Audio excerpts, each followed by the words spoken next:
Hi, so good morning and welcome to the first in our series called Morning Meditations with the Brilliance Co. and me, Dawn.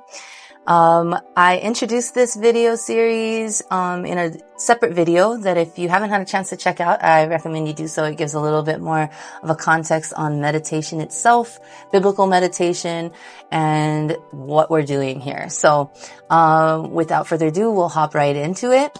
I picked this Psalm 139, actually because I kind of felt like the Lord led me to it. I had been asking Him for just wisdom on how to start, where to start. I mean, this Bible is full of just so much content, so many verses that you could just jump in on at any point.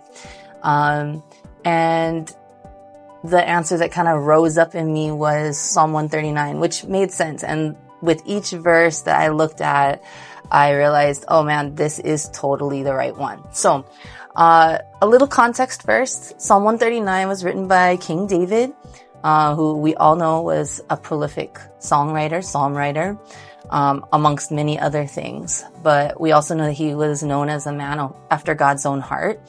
And he addressed this psalm to the choir director.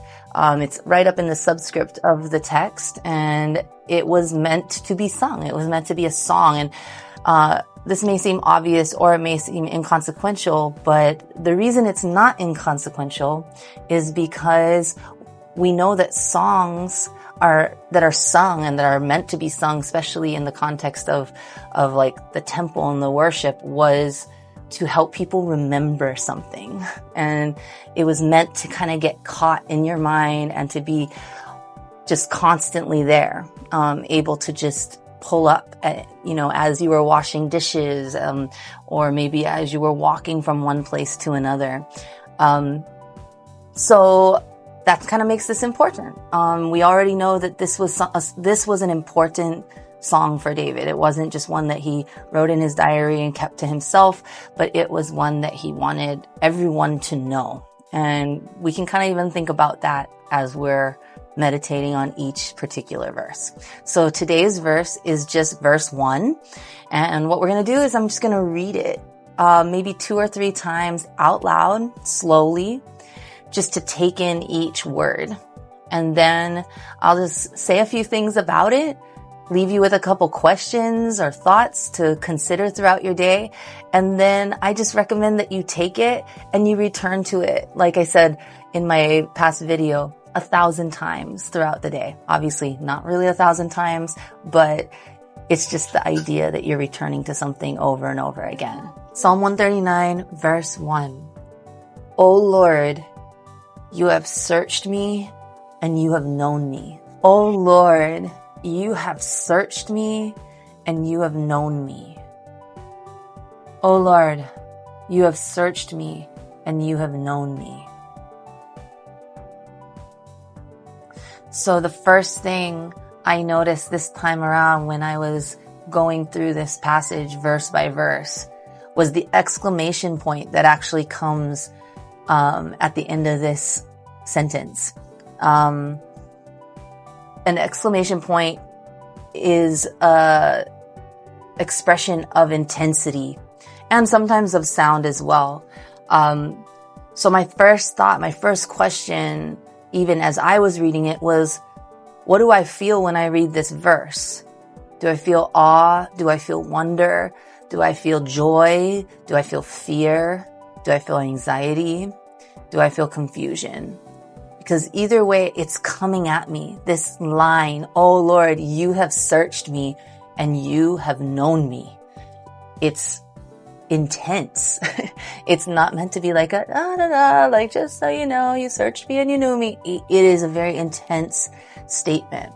The second thing is that the word in Hebrew for searched is hakar, which means to examine intimately. And the word for known here is the word yada, which means to know or perceive by experience and intimate familiarity. I wonder, does this bring you joy or does it make you uncomfortable? And when you think about that, you might just follow up with that question with why? Why does it make me feel that feeling? Think about the idea of God's omniscience. You know, the idea that he is everywhere, all the time, like present everywhere.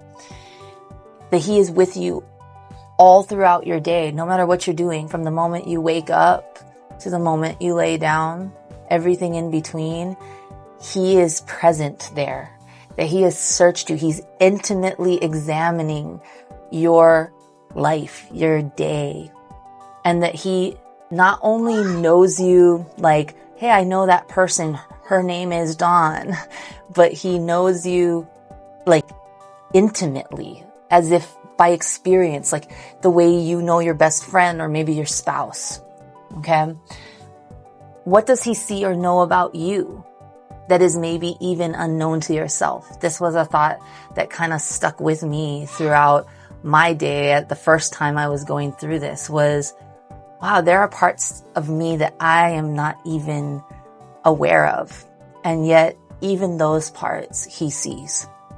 So today, I want you to take these words and those questions and just return to them over and over again. When you have a moment, just ask the Lord, like, what do you see in me that I'm not seeing in myself? Or why is it that I feel a little uncomfortable knowing that you have known me so intimately, that you have examined me so closely, and just talk to him about it. Oh Lord, you have searched me and you have known me. There you go. Have a great day.